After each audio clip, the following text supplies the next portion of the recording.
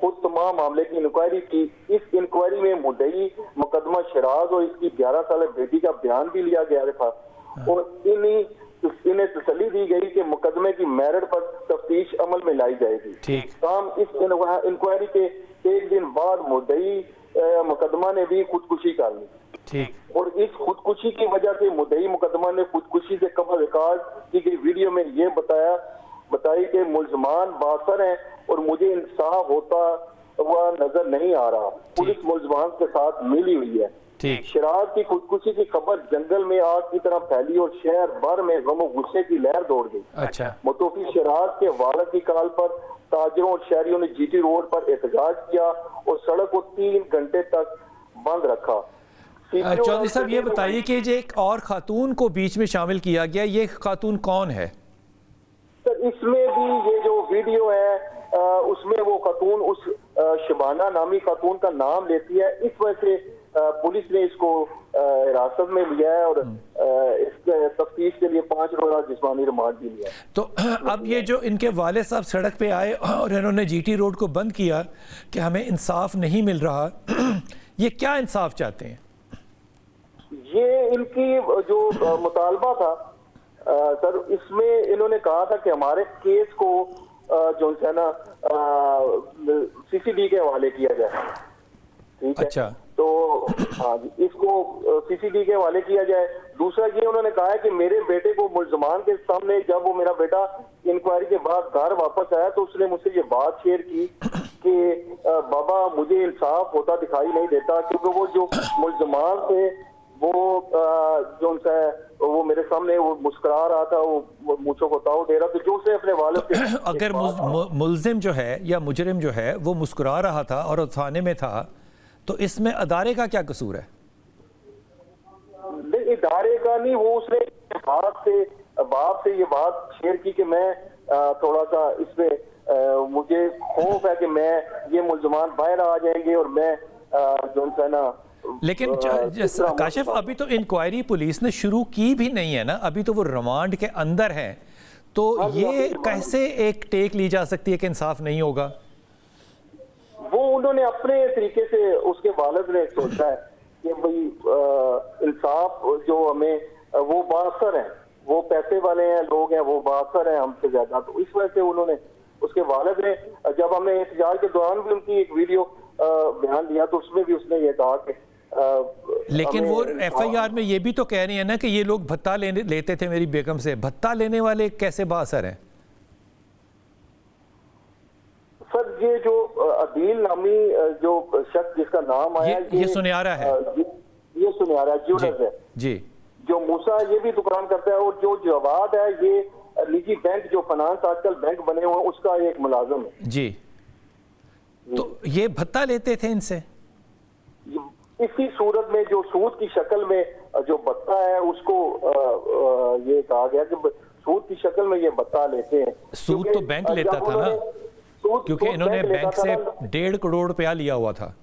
جی جی bank سے لیا ہوا تھا، تو 1.5 کروڑ روپے پہ وہ پیسے مانگتے تھے بینک والے. جی جی تو وہ تو بینک ایک قانونی چیز ہے نا، بینک نے سود لینا ہے، سود پاکستان کے اندر بینک لیتا ہے.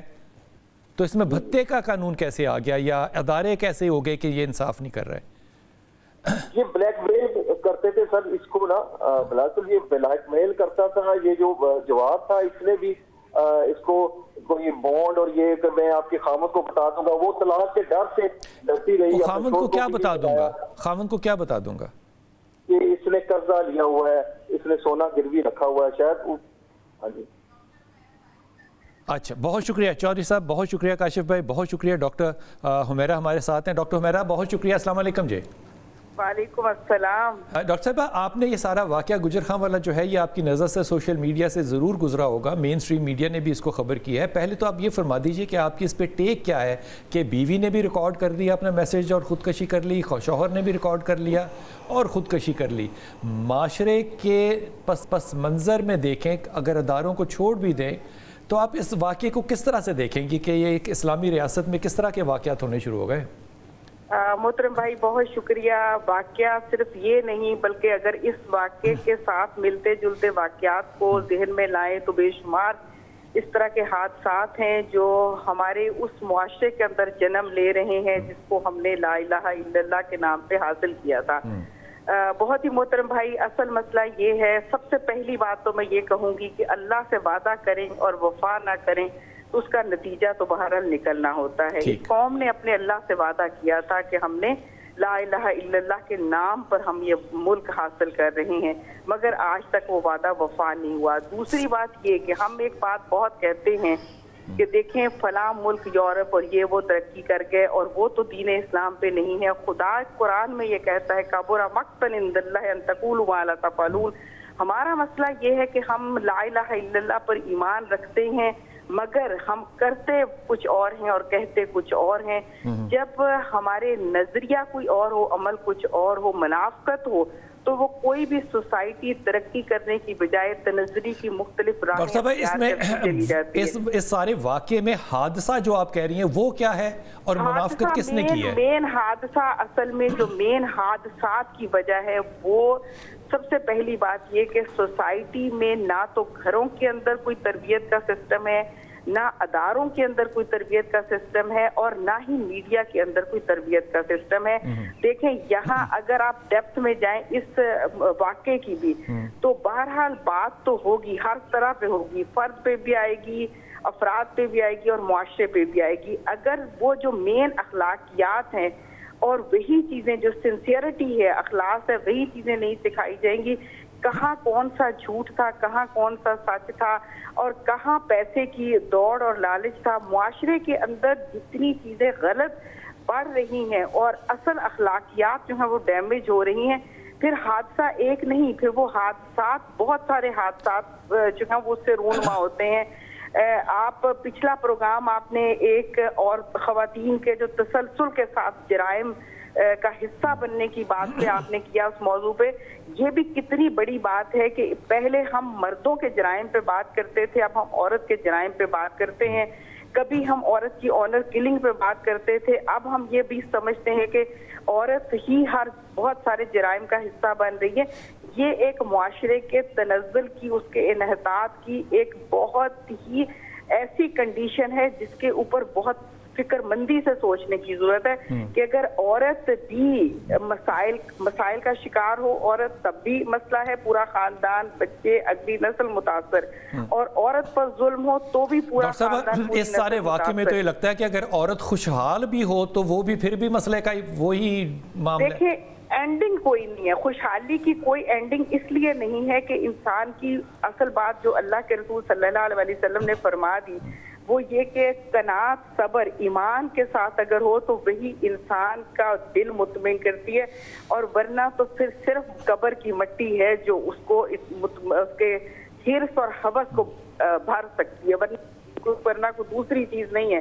اس لیے اگر خوشحالی بھی ہو، اس پہ قناعت اور صبر، اللہ کا شکر اور رضا کا جذبہ موجود نہ ہو تو پھر حل میں مزید کا مسئلہ چلتا رہتا ہے. ڈاکٹر صاحب آپ مجھے ایک بات بتائیے کہ جب ہم کہتے ہیں کہ ہم نے تربیت کرنی ہے، اخلاقی تربیت کرنی ہے، اور اس کی ایبسنس کی وجہ سے ہمارے بہت سے زوال جو ہیں وہ ہو رہے ہیں، تو جس ملک میں اگر میں عمر خطاب کی اگزامپل دوں ان کے کپڑوں کی کہ عمر خطاب جو ہیں وہ اکاؤنٹیبل ہیں، اور ٹاپ رینک علماء کرام جو ہیں وہ کہیں کہ یہ مثال نہیں دی جا سکتی سیاسی طور پہ یا ریاستی طور پہ پاکستان کے اندر، تو مجھے بتائیے کہ اسلام قائم کس نے کرنا ہے؟ سیاست دانوں نے، علماء اکرام نے، یا میرے جیسے لوگوں نے؟ کس نے کرنا ہے اسلام قائم؟ دیکھیں سب سے بڑے ذمہ دار کسی بھی ریاست کے اندر دو گروہ ہوتے ہیں، ایک دانشور طبقہ اور دوسرے علماء. جی، علماء دانشور طبقہ نہیں سمجھتی آپ؟ نہیں، میں اس لحاظ سے نہیں سمجھتی کہ ہم اس کو دو کیٹاگرائز کرتے ہیں. اچھا. اس لیے کہ دانشور ہم اس لحاظ سے کہتے ہیں کہ چلیں انہیں دین دنیا دونوں چیزوں کا علم ہو. اچھا. اب اگر جسے دین اور دنیا دونوں کا علم نہیں ہے اسے ہم عالم تو کہتے ہیں، لیکن ہم اسے دانشور اس لیے نہیں کہتے کہ اس کے پاس دین کا علم تو ہے مگر اسے دنیا کے علوم اس سے واقف ہی نہیں ہے. لیکن جس کے پاس دین اور دنیا دونوں علم و اصل دانشور وہی ہے. اس لیے کہ اکیلا جدا ہو دین سیاست سے تو رہ جاتی ہے چنگیزی. اصل دانشوری وہی ہے کہ جہاں پر دین اور دنیا دونوں کا علم ہو. اور یہ دو مین پلرز ہیں کسی بھی سوسائٹی کو اٹھانے کے لیے. اگر عالم دین یہ کہہ دے کہ اس کے لیے حضرت عمر بن خطاب رضی اللہ تعالیٰ عنہ کی مثال یہاں نہیں, تو میرا خیال اس پہ انا للہ تو پڑھ ہی لینی چاہیے. لیکن اصل بات یہ ہے کہ ہمارے پاکستان بر صغیر کا وہ علاقہ ہے جہاں اسلام صوفیہ کے ذریعے پہنچا تھا. تو جب تک ہم نے صوفیہ ہی کے اس سسٹم کو لے کر چلنا ہے, دین اور سیاست کو الگ رکھنا ہے, اور ہم یہ سمجھتے ہمارے معاشرے میں یہ بات بہت فریکوینٹلی کہی جاتی ہے کہ بھئی مولوی کا کیا کام ہے سیاست سے, مولوی کا کیا کام ہے معاشرے میں, اس کا کام تو مسجد تک ہے. جب تک دین کو مسجد سے نکال کر سسٹم میں نہیں لائیں گے, جب تک دین کو پورا سسٹم دین کے تحت نہیں کریں گے, اس وقت تک اس معاشرے کے اندر تبدیلی نہیں آئے گی. جج قرآن پکڑ کے فیصلہ کرے, سیاستدان جو ہے وہ قرآن کی روشنی میں حکومت کرے, کیونکہ اللہ نے تو وَأَنْتُمُ الْأَعْلَوْنَ إِن كُنتُم مُؤْمِنِينَ, تو اللہ تعالیٰ نے تو قرآن کو ہمیں سپر پاور بنانے کے لیے بھیجا ہے. ڈاکٹر عمیرہ, آپ نے ایسی خوبصورت باتیں کر دی ہے کہ یقین کیجئے میرے پاس کوئی جواب ہی نہیں ہے سوائے اس کے کہ میں آپ کا حوالہ دے کے یہ باتیں لوگوں کو کہوں گا کہ دو سٹرکچر ہوتے ہیں, ایک انٹلیکچوئل کا اور ایک عالم مذہبی شخصیت کا. آپ نے بڑی اچھی بات کی, لیکن یہ جو آپ نے بات کی نا کہ معاشرہ کیسے آگے جا سکتا ہے جب تک کہ منصف جو ہے وہ قرآن ہاتھ میں پکڑ کے فیصلہ نہ کرے, تو پھر آپ کی طرف سے تو ہم نہ ہی سمجھیں نا کہ اس ملک میں تو پھر ایسا نہیں ہونے والا. میں بڑا مشکور ہوں, آپ نے ڈاکٹر عمیرہ بڑی خوبصورت باتیں کی اور بڑی کھل کے باتیں کی, صرف اشارتاً باتیں نہیں کی. لیکن اگر میں ڈاکٹر صاحب آپ کی طرف آؤں تو اس سارے معاملے کو جس چیز پہ ہم پردہ ڈال رہے ہیں نا, میں آپ معافی کے ساتھ کہہ رہا ہوں ثاقب بھائی, وہ سارا کا سارا جو گجر خانہ ہے یہ بڑا مذہبی ہے, یہ بڑا مذہبی ہے. جمعہ آپ دیکھیں گے تو کوئی شخص ایسا نہیں ہوگا جو گجر خان میں جمعہ نہ پڑھ رہا ہو. سارے لوگ ہاتھوں میں, اکثر گجر خان کے جو لوگ ہیں نا, آپ گجر خان کی ایک بہت بڑی شناختی ہے کہ لوگوں کے ہاتھوں میں تسبیح ہوتی ہے, اور وہ ہوتی ہے پروفیسر احمد رفیق اختر کی وجہ سے. اس خاتون نے جو کہ 45 سال کی ہے, جب یہ 40 سال کی تھی تو اس نے سنیارے کو گھر بلا کے اس کے ساتھ اپنے مبینہ طور پہ غیر اخلاقی تعلقات بنائے ہوئے تھے, اور وہ تعلقات گرو کر رہے تھے 5 سال میں, جبکہ اس کی جوان بیٹی بھی گھر میں تھی. جب بیٹی چلی جاتی تھی تو وہ سنیارے کو گھر بلا لیتی تھی. یہ گجر خان کا شہر ہے. اب اس سارے معاملے میں جب وہ پکا ہو گیا کہ اب یہ خاتون جو ہے وہ میری ہے, تو اس نے کہا کہ اب اپنا سونا بھی سارا دو, کہ 40-50 تولے تھا. اب وہ 40-50 تولے جو سونا ہے اس نے لیا, کہا کہ میں اس کو اچھا کر کے, صاف کر کے یا اپ گریڈ کر کے تمہیں دوں گا. وہ اس نے بینک میں رکھ کے 1.5 کروڑ روپیہ قرضہ لے لیا. اب 1.5 کروڑ روپے پہ جو سود چڑھتا تھا وہ یہ خاتون اپنے گھر سے اپنے شوہر کے حلال کمائے ہوئے پیسوں میں سے چوری کر کے دیتی تھی, اور کئی عرصے تک دے رہی تھی. میں حیران اس بات پہ ہوں کہ ابھی تک کسی شخص نے یہ نہیں کہا, کیونکہ ہر شخص ڈرتا ہے وومن کارڈ سے. عورت کے اوپر کوئی بات نہیں کر سکتا. جناب بڑا ظلم ہو رہا ہے. ارے بھائی, پولیس کہہ رہی ہے کہ ہم انصاف کریں گے, پولیس انصاف کرے گی, کیسے نہیں کرے گی, لیکن وہ خاتون انوالو ہے خود اپنے خاوند کو چکر دینے کے اندر, جس کی بےزتی اپنے خاندان کی شوہر نہیں قبول کر سکا کہ میں اس معاشرے میں کہاں جاؤں گا کہ میری بیگم جو ہے وہ 5 سال سے ایک سنیارے کے ساتھ, محلے کے سنیارے کے ساتھ انوالو ہے, اور ہمارے گھر کو چوری پیسے کر کے اس نے اس کا منہ بھر دیا. اس کو بینک گئی خاتون اور بینک میں جا کے سائن کیا اس کی, یعنی کہ کیا کہنا چاہیے, اس کا ذمہ لیا, اس نے ذمہ داری لی کہ یہ پیسے جو ہیں دینے, اور پھر اپنے شوہر سے چوری کر کے.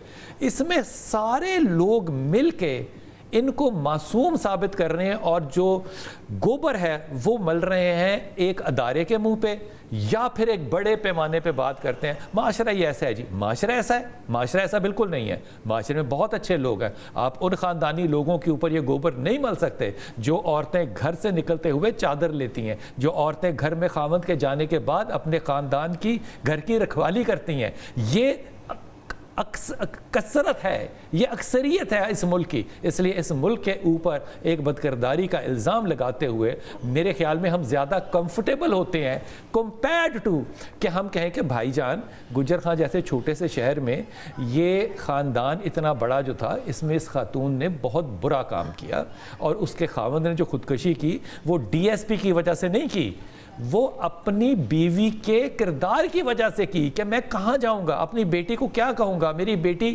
کہاں جا کے رشتہ کرے گی کہ اس کی ماں ایسی تھی. سارے شہر کو ایک بات پتہ ہے سوائے ہمارے تھنک ٹینک کو, ہم نہیں کہہ سکتے یہ بات. ڈاکٹر صاحبہ میں غلط کہہ رہا ہوں تو مجھے ٹھیک کیجیے. بالکل نہیں, آپ بالکل ٹھیک بات کہہ رہے ہیں. اور ہم اتنا ڈرتے ہیں اس معاشرے میں عورت سے کہ ہم ایک عورت نے ایک ناکام بات کی ہے, ہم اس کو یہ نہیں کہہ سکتے کہ تم نے یہ بدکاری کی ہے, کیونکہ وہ تمہاری وجہ سے یہ سارا تباہ ہوا ہے, خاندان تباہ ہو گیا, بیٹی 13 سال کی برباد ہو گئی, خدا نہ خواستہ, خدا کے واسطے ایک انگلی نہیں اٹھا سکتا عورت پہ اس معاشرے میں. پرابلم یہ ہے نا کہ اگر آپ سچ بات کرتے ہیں اور عورت ہے تو بہت سی انگلیاں آپ کی طرف آئیں گی, اور یہ جرت جو ہے نا بہت کم لوگوں میں. کیوں آئیں گی, کیا وجہ ہے؟ وومن کارڈ ہے کیا ہے یہ؟ انفارچونیٹلی ہم وومن کارڈ بہت زیادہ کھیلتے ہیں. اب یہاں سے یہ جو واقعہ سٹارٹ ہوتا ہے, آپ یہ دیکھیں وہ کتنا اچھا خاوند تھا, فیسیلیٹیٹ کرتا تھا اس حد تک کہ سونا ریگولر بیسس پہ آ رہا ہے, خاوند نے نہیں پوچھا, لاکھوں روپے وہ اس لڑکے کو عدیل کو دیتی رہی, خاوند نے نہیں پوچھا. اس کا مطلب وہ عورت کتنی امپاورڈ تھی اپنے گھر میں, اس کو کوئی پوچھنے والا نہیں تھا. اس میں مظلومیت کہاں سے آ گئی؟ مظلوم تو وہ ہے نا جس کا لوٹا جا رہا ہے مال. بالکل, دال چاول کا بھی جس نے حساب دینا ہے, جہاں سے لاکھوں ہر مہینے نکل رہے ہیں, اس کا مطلب ہے کہ اس گھر کی ملکہ بنا کے رکھا گیا, اور اس کے باوجود آپ ایک باہر کے مرد کو بلاتے ہو, اور یہ سارے سالوں سال.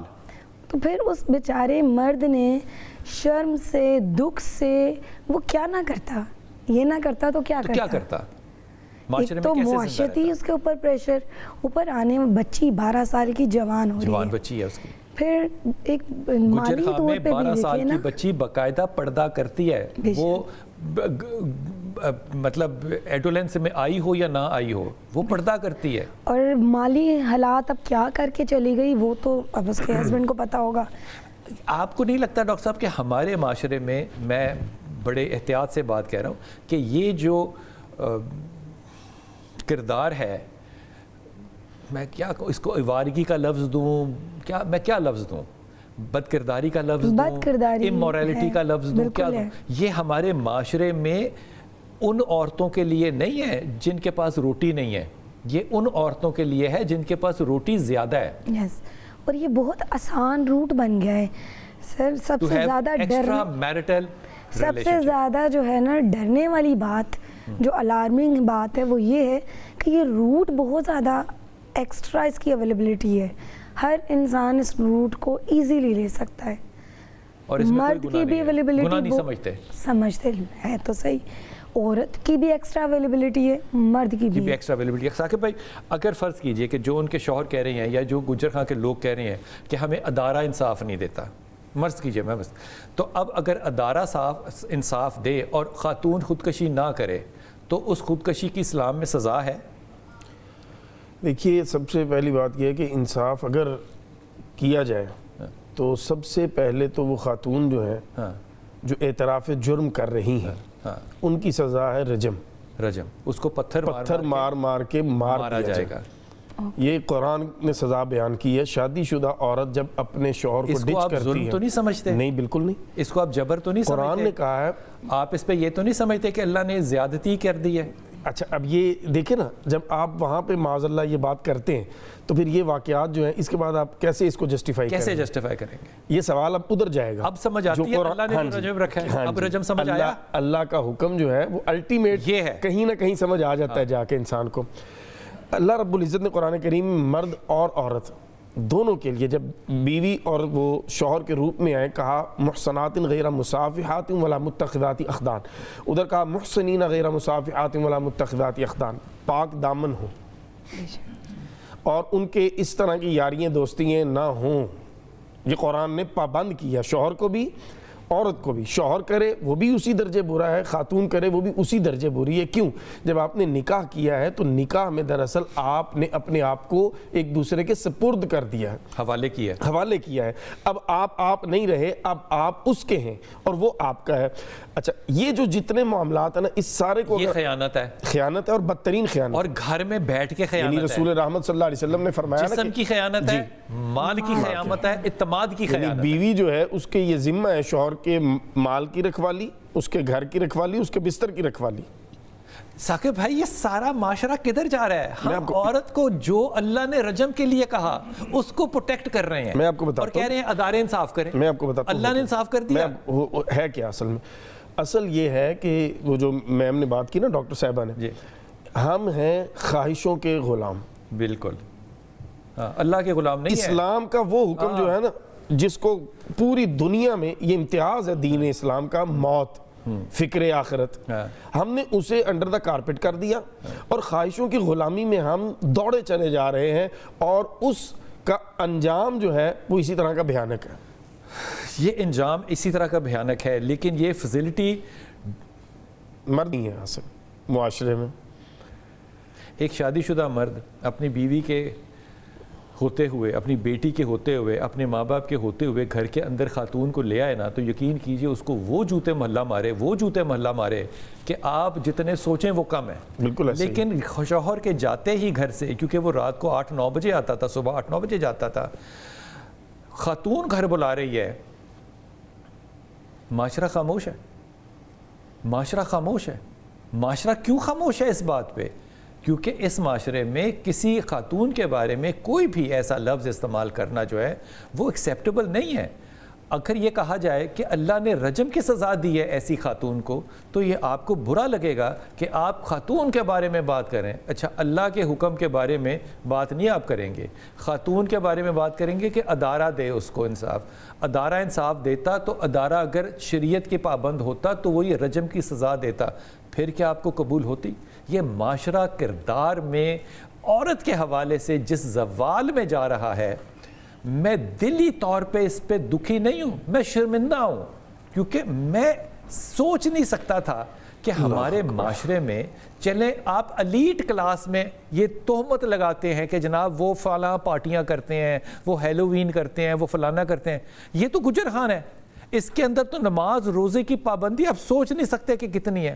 بچی گھر سے باہر نکلتی ہے تو اس کے دوپٹہ سر سے چادر جو ہے وہ اترتی نہیں ہے. مسجدیں یہاں پہ بھری پڑی ہیں، تسبیحاں لے کے شہر میں لوگ پھر رہے ہیں، اور گھر بلا کے آپ زناکاری کریں، پیسے لٹائیں، اور اس کے بعد آپ کہیں کہ مجھ سے بھتہ مانگا جا رہا ہے.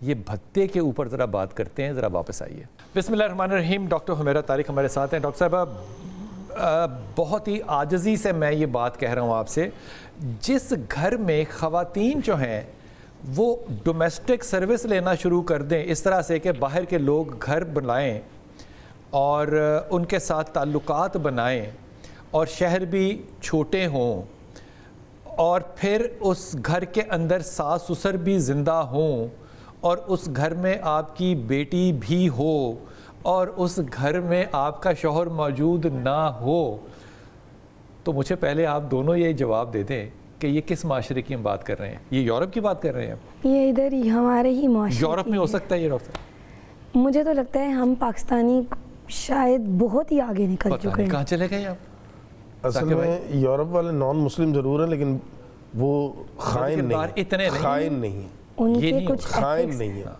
ہم خائن ہیں، خیانت کرنے والے ہیں، وہ خیانت نہیں کرتے. یہ بات آپ کی صحیح ہے، خیانت نہیں کرتے. ہم سمجھتے ہیں کہ ہمیں لائسنس ملا ہوا ہے، لا الہ الا اللہ محمد رسول اللہ، اشہد ان لا الہ الا اللہ واشہد ان محمد عبدہ ورسولہ. یہ لائسنس ہے، جو مرضی کریں. ہم یہ بات کیوں کرتے ہیں؟ جیسے کہ ڈاکٹر حمیرہ نے کہا کہ ہم کیونکہ لا الہ پہ آیا اور لا الہ ہم نے قائم نہیں کیا.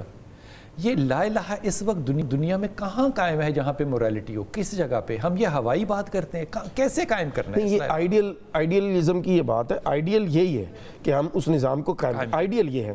لیکن اگر آن گراؤنڈ دیکھیں تو آن گراؤنڈ یہ ہے کہ اخلاقی طور پر جتنی گراوٹ اس وقت امت مسلمہ کے ہاں ہے، یہ نان مسلمز میں نہیں ہے. حقیقت یہ ہے. اس کو اب ہم مانیں یا نہ مانیں، حقیقت یہ ہے کہ اس وقت دنیا بھر میں سب سے زیادہ اخلاقی طور پر کمزور جگہ پہ جو کھڑے ہیں وہ ہم مسلمان کھڑے ہیں، جبکہ سب سے زیادہ جو ٹیچر ہیں وہ ہمارے جو ہیں وہ ہمارے ہیں، سب سے زیادہ جو دین کی بات ہے وہ ہم کرتے ہیں، جیسے آپ نے کہا دین پہ اور سیاست پہ گفتگو کرنا ہمارا ٹائم پاس ہے، ہم ہر وقت بات ایسے ہی ہے، لیکن یہ ہے کہ اس کو ہم نے اپنے اوپر اپلائی نہیں کیا۔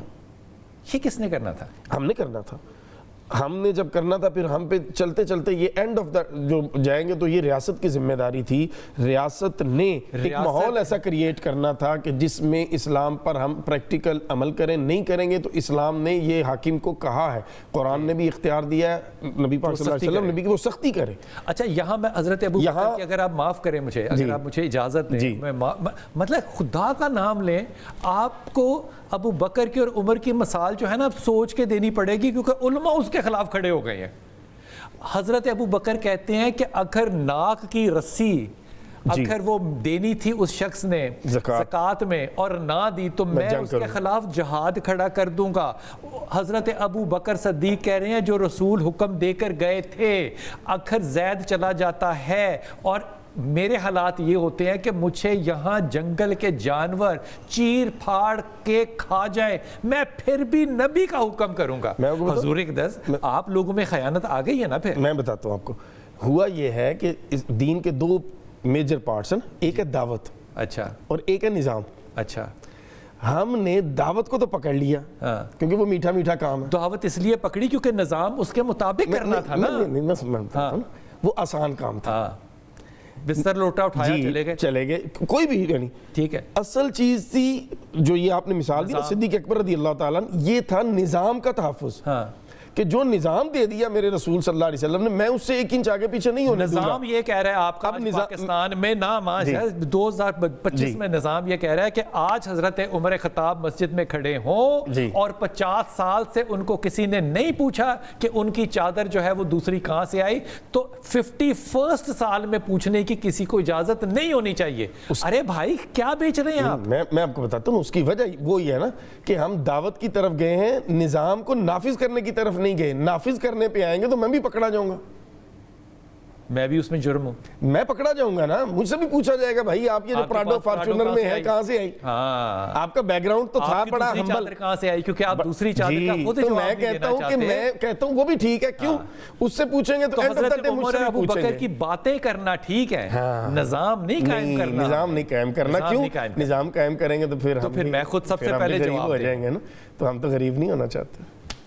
میں یقین کریں میں اس بات پہ نا، یہ شرمندگی سے میں کہہ رہا ہوں، ہمارے ساتھ ہیں ڈاکٹر فمیرا، اوکے، میں جماعت اسلامی کے ایک صدر تھے، میں اور وہ کراچی سے آ رہے تھے، میں اور وہ لاہور سے کراچی جا رہے تھے، کراچی راستے میں ہم بیٹھے ہوئے تھے، سر ٹوپی سیدھی نہیں پہنتے تھے، تو کراچی اترے تو میرے پاس ادارے کی گاڑی آ گئی، تو حضرت کھڑے تھے وہاں پہ، یہ میں بتا رہا ہوں نظام اسلام کا دوسرا حصہ۔ تو میں نے کہا حضرت میں آپ کو چھوڑ دوں، انہوں نے کہا نہیں میری گاڑی آ جائے گی، تو ان کی جو گاڑی آئی نا وہ گاڑی تھی جو کہ پاکستان میں سب سے زیادہ لوکلی بننے والی چھوٹی گاڑیوں میں سے ہے، اور وہ ماڈل تھا 1991 کا، اللہ اکبر، ٹھیک۔ اور وہ جب گاڑی آ کے کھڑی ہوئی اور ڈاکٹر صاحب کو حضرت کو بیٹھنا ہوا اس میں، تو وہ گاڑی سٹارٹ نہ ہو۔ اب یہ سین ذرا سوچئے کہ وہ جماعت کا صدر سربراہ باہر نکل کے بلال قطب جیسے ایک ہلکے انسان کے ساتھ گاڑی کو دونوں دھکا لگا رہے ہیں، اللہ اکبر، اور پھر گاڑی چلی اور وہ تشریف رکھے، وہ میرے ساتھ گاڑی میں بھی نہیں بیٹھے کہ نہیں میری اپنی گاڑی آ جائے گی۔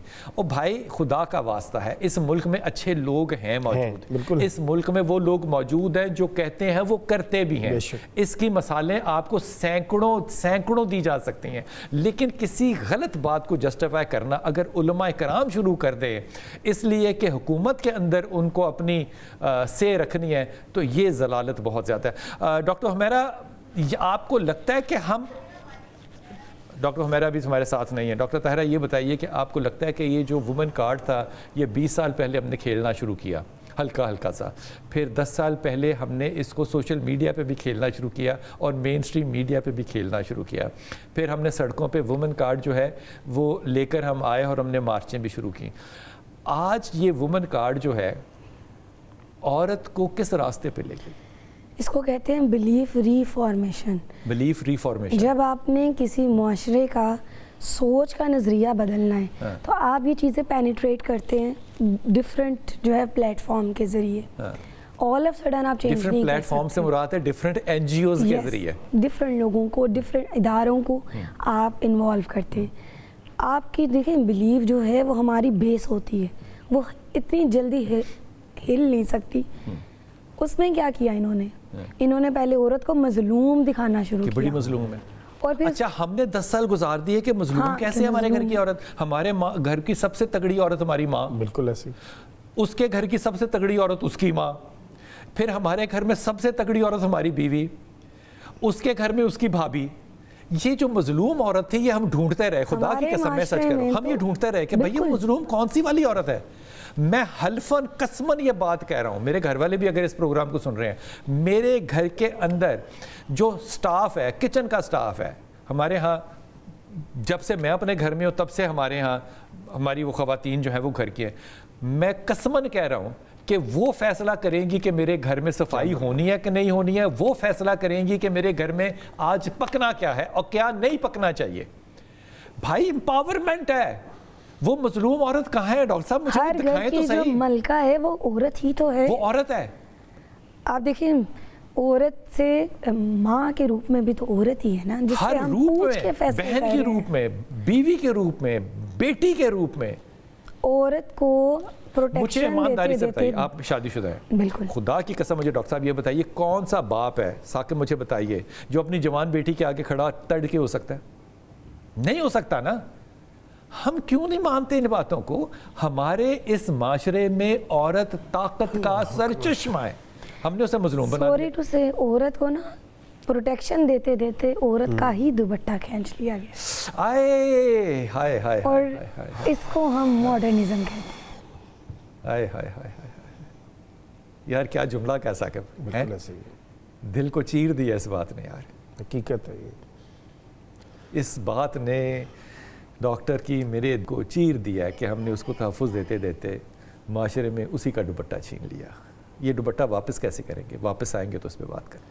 بسم اللہ الرحمن الرحیم. میں اس بات پہ بہت سختی سے اس بات پہ یقین کرتا ہوں, اور میں بات جو ہے وہ بہت دفعہ کہہ چکا ہوں اور بہت ادب کے ساتھ کہہ چکا ہوں کہ ہمارے قانون ساز جب قانون بنا رہے ہوتے ہیں تو ان باتوں کو اس چیز کا ظرف ہی نہیں ہوتا, ان کو عقل اور شعور ہی نہیں ہوتا کہ ان کی بات جو ہے وہ کس دور جا کے 20 سال بعد کیا اثر لے کر آئے گی. ہم نے اس بات پہ بھی پروگرام کیا تھا کہ یہ جو ٹیبل کرنا چاہ رہے ہیں کہ جناب عورت کے اوپر اگر خاوند کو وہ ٹینشن دے دے گا یا خاوند کو وہ کہے گی جی خاوند سے مجھے پریشانی ہوئی ہے تو وہ عدالت جا سکتی ہے, آپ سوچ سکتے ہیں کہ اس کے 20 سال کے بعد جو ہے وہ آپ کے ہاں کیا کلچر ڈیولپ ہوگا. میں چند لمحے میرے پاس, میں ایمانداری سے کہہ رہا ہوں, حلفاً کہہ رہا ہوں, دیکھ کے کہہ رہا ہوں اور اس کا تجربہ رکھتا ہوں. خاتون جو ہے وہ بہت برا کام کر کے رات کو آئی, اس کی بیٹی جو ہے وہ کانوینٹ آف جیسن میری کا یونیفارم پہن کے میری ڈرائنگ روم میں بیٹھی ہوئی, وہ بندی مجھے اپنا واقعہ سنا رہی ہے. میں نے اس کو کہا کہ تم حیا کرو, تمہاری بیٹی سامنے بیٹھی ہوئی ہے. اس عورت نے, میں یہ 15 سال پرانی بات کہہ رہا ہوں, اس بندی نے میرے منہ پہ کہا, اس نے کہا میں نے کیا کیا جو آپ مجھے یہ کہہ رہے ہیں. اللہ اکبر. اس کے مجھے 15 سال پہلے اس بات کا احساس بھی نہیں تھا کہ وومن کارڈ کوئی چیز ہو سکتی ہے. لیکن جس معاشرے میں ثاقب برائی نہ رہے تو اس معاشرے میں سنیار کو گھر بلا کے 50 تولے سونا دینا, اس کے ساتھ بینک جانا, اس کو 1.5 کروڑ روپیہ لے کر دینا اور اس کے بعد کہنا کہ مجھے بھتہ مانگتا ہے, یہ کارڈ ہے. بالکل ایسے ہی. آپ نے راستہ دکھایا, آپ نے خود اپنے گھر کی جو سیکیورٹی تھی, 4 دیواری تھی, اسے خود بریچ کیا. آپ نے خود اپنے لیے اس راستے کو چوز کیا جس کو اللہ اور اللہ کے رسول صلی اللہ علیہ وسلم نے آپ کے لیے حرام قرار دیا تھا, اور اینڈ بھی پھر آپ نے حرام پہ کیا خودکشی کر کے.